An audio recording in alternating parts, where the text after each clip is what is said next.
to the mother later. We're covering today's top boxing news. Okay, we'll start with this. An irritated Richardson Hitchens dares Oscar Duarte to fight him at welterweight. Stop the cap. Ever since Hitchens pulled out of his IBF Junior welterweight title defense that was scheduled for February 21st in Las Vegas due to illness, allegedly, Duarte has called him every unkind word you can think of. Even now, despite Duarte getting ready to face Angel Fierro on May 2nd at the T-Mobile Arena in Vegas, on the undercard of Benavidez versus Ramirez, Duarte continues to rip the Brooklyn native. Hitchens, 28, has stuck with his sickness story, but he's attempting to turn the page and start a new chapter in his career. Both Hitchens and his manager, Keith Connolly, announced 2 weeks ago that the 2016 Olympian signed a multi-fight deal with Zuffa Boxing. He also recently announced that he's dropping his IBF 140-pound title and moving up to the welterweight division. However, just because he's fighting at 147 doesn't mean his rivalry with Duarte is now over. Stop the cap. What rivalry?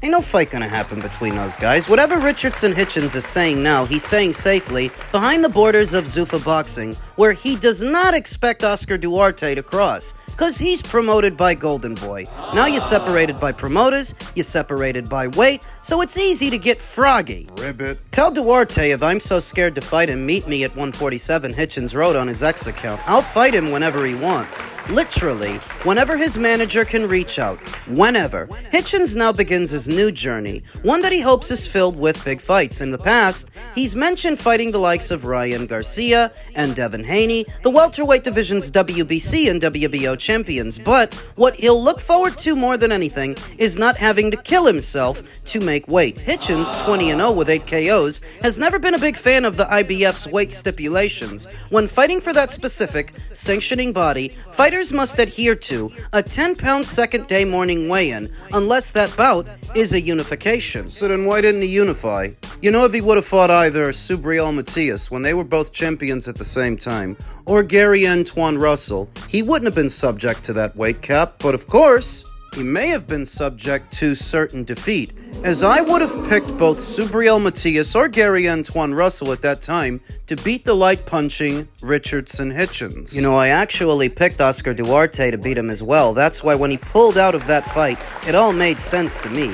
He only took it on out of desperation because a lot of months had passed since the George Kambosos fight, what was his final fight under Matchroom, so he took the Duarte fight out of desperation until something better came along. Zuffa Boxing. All in all, Hitchens doesn't understand why the boxing world has chastised him for his decision to pull out just hours before their fight. The way he sees it, he had every incentive to move forward with it. Imagine me investing a whole 13-week camp, draining my body to the most extent, Hitchens said, make weight, miss a 7-figure payday, and give up my world title that I worked my whole life for to be scared of Duarte? Run with whatever narratives y'all want. I'm one of the best fighters in the sport. 7-figure payday. 7 figures. Richardson Hitchens expects me and you to believe that Oscar De La Hoya and Golden Boy Promotions were going to kick out 7 figures to him for fighting Duarte, to him who's not even under contract with them. Yeah, fucking right. For an undercard fight, not even a main event. Get a grip, buddy.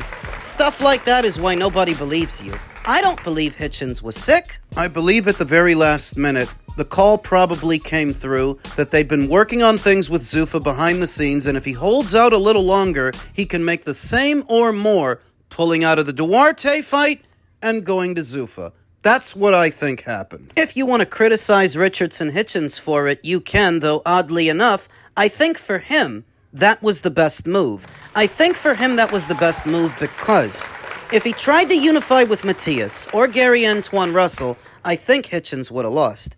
And if he would have went through with the Oscar Duarte fight, same deal. He would have lost that shit too. So why lose to hang on to a title that you're going to end up dropping soon anyway? When you can avoid that risk altogether, stay unbeaten, and make the same or more money safely at Zuffa, where you don't have to worry about fighters the caliber of an Oscar Duarte or a Gary Antoine Russell. He's gonna fight at welterweight now, which I told you he was gonna do. And what is Zuffa Boxing still developing welterweight division that's not as risky as what else is out there. This is a part of the reason I question how successful Zuffa can be. I'm not against them. I'm not one of these guys that has an axe to grind with Dana White. I say what I'm saying because of the fighters they're signing. I'm not angry about the amendments to the Ali Act or any of that stuff. So I don't question how successful Zuffa can be in the boxing space out of spite so much as from observation. Richardson Hitchens is not a big ticket seller. He's not a big draw.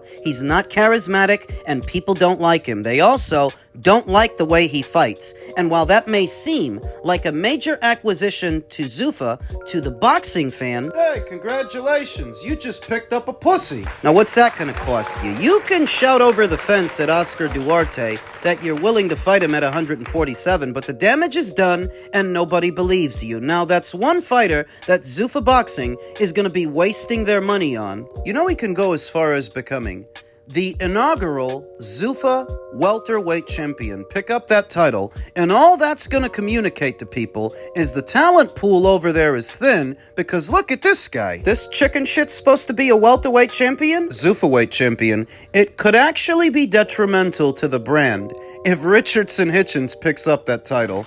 Elsewhere in the world of boxing, newly crowned IBF champion Osleys Iglesias is happy to defend the title versus Carlos Adames next. You'd be hard-pressed to find too many fighters that are willing to fight Iglesias, nicknamed El Tornado, the Tornado. In the Cuban's last fight, he stopped Pavel Silyagin in the 8th round of their super middleweight scrap for the vacant title. Adames, the WBC middleweight champion, announced his intentions to move up to super middle earlier this year and has already said that he would welcome a fight against Iglesias. And now Iglesias, 15-0 with 14 KOs, has responded to those callouts on social media. If you haven't seen him, Osleys Iglesias looks to be about the same height as Hamza Shiraz. Diego Pacheco, he's a tall drink of boxing with a big punch. Not your classical Cuban boxer. Not a safety-first fighter. But an artillery fighter. This is just a talker, Iglesias wrote on his X account.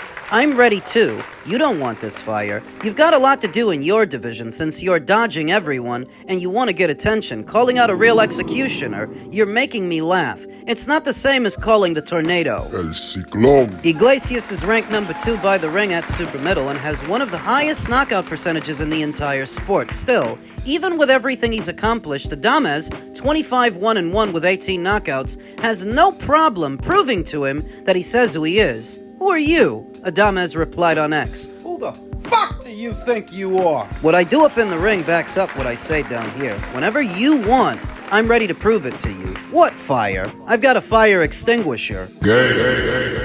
Iglesias retorted once again, no more talking. Let's get on the same page and take the fight to the next level. I'm waiting for your call. My crew is already ready, Big Mouth. Go ahead. I'm waiting for you. I don't know how much of a connection Carlos Adames still has to the PBC since it's been a long while since he fought on that side of the street. 2 fights ago, he was fighting on one of Turkey's shows against Hamza Shiraz. Sometime later, he fought on the Matchroom side of things against Ammo Williams. And that was earlier this year. Campaigning as a super middleweight moving forward, not having an alphabet title, he doesn't strike me as the kind of guy they're going to spend a lot of money on.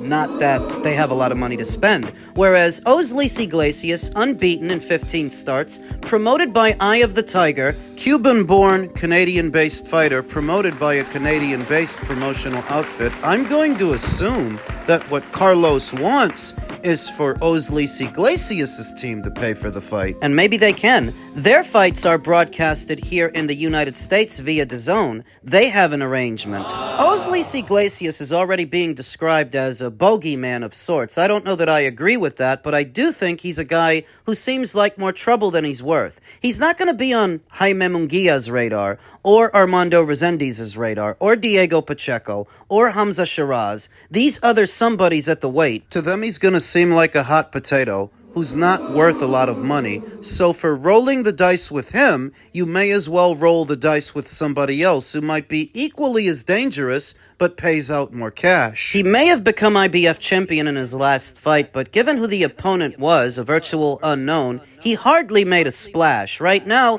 he's just a guy with a belt. Now, fighting a Carlos Adames and potentially beating him, I think that would get people's attention, because they at least know Carlos, more than they know the last guy he fought. Osleys Iglesias is the Canadian equivalent of William Skull in Germany when he had the IBF title. You may have a belt, but nobody knows you. What's working for Osleys Iglesias is that he's not a sugarfoot fighter like William Skull was. He's not a safety-first fighter. He's got a more action-packed style, and that may lend itself to his marketability. So going in there with Carlos and potentially knocking him out? It actually is worth something. There are not a lot of people in a hurry to fight Iglesias, but if Carlos is, see if you can't get him in the ring, see if you can't knock him out. That'll register on a lot of people's radar. For Carlos, if he does go in there with Osleys Iglesias, he's got to fight the same kind of fight that he fought against Hamza Shiraz, another statuesque fighter. He's got to play him close to the chest, throw combinations, fluster him within close quarters, where most tall, long-rangey fighters are vulnerable. That's what he's got to do, but the difference might be this guy might not get gun-shy like Hamza did. This guy's no wallflower. the best bet at beating a fighter that's a lot taller than you are is barreling forward and playing them close to the chest, but it's not without its caveats. Being the fighter coming forward, you're likelier to get hit. Because you're stepping into the line of fire. You have to take that risk. You have to, in order to get in, because once you're in, then you can go to work, do some damage. It's sort of a strange one. Carlos Adames calling out Osleys Iglesias, the least known belt holder at the weight right now. He'd have been better off calling out the winner of Munguia versus Resendiz for the WBA. WBA title ain't got no weight cap like the IBF. We all know by now weight is an issue for Carlos. Going back and reigning as WBC middleweight champion is not an option. I think he made that weight for the last time against Ammo Williams, and he doesn't want to put his body through that again. He'd have been better off calling out the winner of Munguia versus Resendiz for the WBA. Both Munguia and Resendiz, like Carlos, are guys who used to fight at junior middle and middle. They're not as big as Iglesias, and they've both been beaten before. Sort of a strange one, Carlos Adames going after the hot potato at the weight, as opposed to going after them. I guess maybe he figures he'd be barking up the wrong tree targeting them. Jaime Munguia, for example, is already talking about moving back down to middle. Wait, what? Ahead of his WBA title fight with Armando Resendiz, Jaime has let it be known that returning to the middleweight division has crossed his mind in the build-up of this fight. Why? It could be because Carlos Adames is moving up, giving Jaime a reason to move down to pick up the WBC title that he once held. We all know the WBC would prefer that a Mexican fighter hold their titles across all these weight classes. I'm as Mexican. Could be how you reconcile it. I suppose it's neither here nor there, because I have Jaime Munguia winning the Resendiz fight. I think he's going to take that title from him, and we'll see what happens if and when he does. Elsewhere in the division, via the WBO, Hamza Shiraz hopes WBO title puts him back in line for a Canelo clash. The wheels were already in motion for Shiraz to face Alvarez in February, only for the 35-year-old legend's September defeat to Crawford to slam the brakes on those plans. Alvarez needed surgery to address a problem with his left elbow, and he's not expected to return to the ring until September 12th, almost a year to the day from his UD loss to Crawford. Since then, the all-time great from Omaha, Nebraska is retired from the sport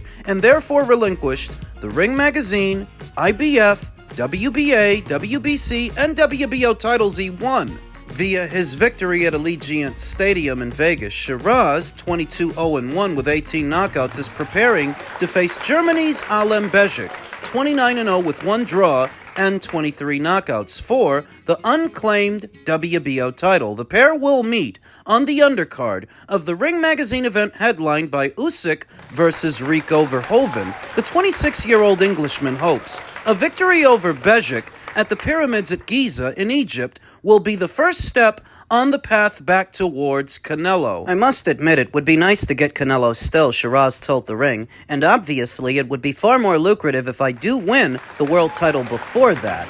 I am sure his plan is to try and become undisputed again, so, God willing, I become world champion on May 23rd, I'll be in the way of him becoming undisputed. Maybe we will end up fighting for all the belts after all. I feel like that fight can definitely happen. Why would fighting Canelo Alvarez, who's currently coming off a loss and who most people think is on the back nine, be so important to Hamza? Well, if you look at the timeline, if Hamza wins his fight and Canelo wins his in September, they would both be champions at the same weight. And reading in between the lines, Canelo Alvarez still is the money. He's still the money man, not only at the weight, But in the sport. it's really down to just Canelo Alvarez and Anthony Joshua. Those are the money men, and that's why even when those guys are coming off of losses, people still call them out, they still want to fight them, they still make them a priority. That's why Hamza wants to fight him. Alongside the vacant WBO title, a different champion holds the title for each of the three other sanctioning bodies. Osleys Iglesias has the IBF, who we just talked about.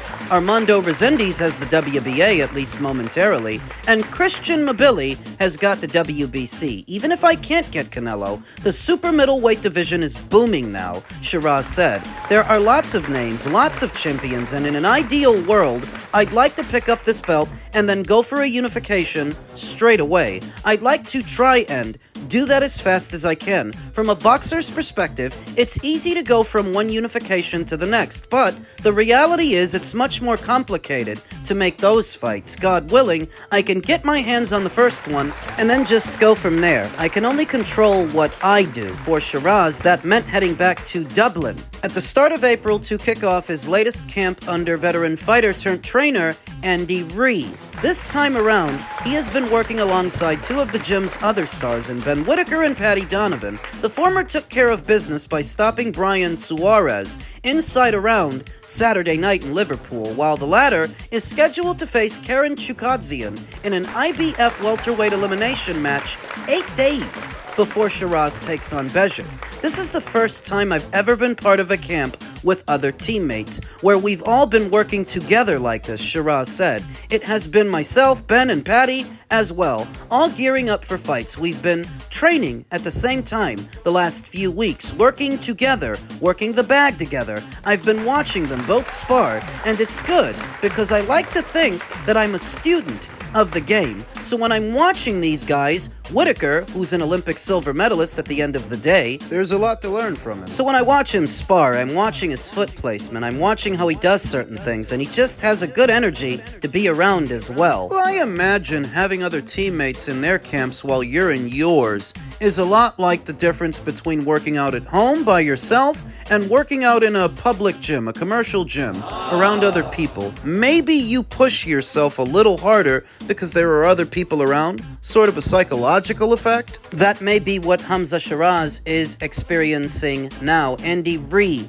has turned out to be a good fit for him. He was with Ricky Funes before that, but following the performance against Carlos Adames, the lackluster performance, he decided he wanted somebody else. Turns out it wasn't a bad decision. I actually expect him to win the Bejic fight and become WBO champion, though whether or not he gets Canelo after that all depends on what else happens at the weight. Because say Armando Resendiz keeps his WBA title and beats Jaime, I could just as easily see Canelo fighting him. It's a fluid situation where it's not a foregone conclusion that Hamza gets Canelo. Somebody else might.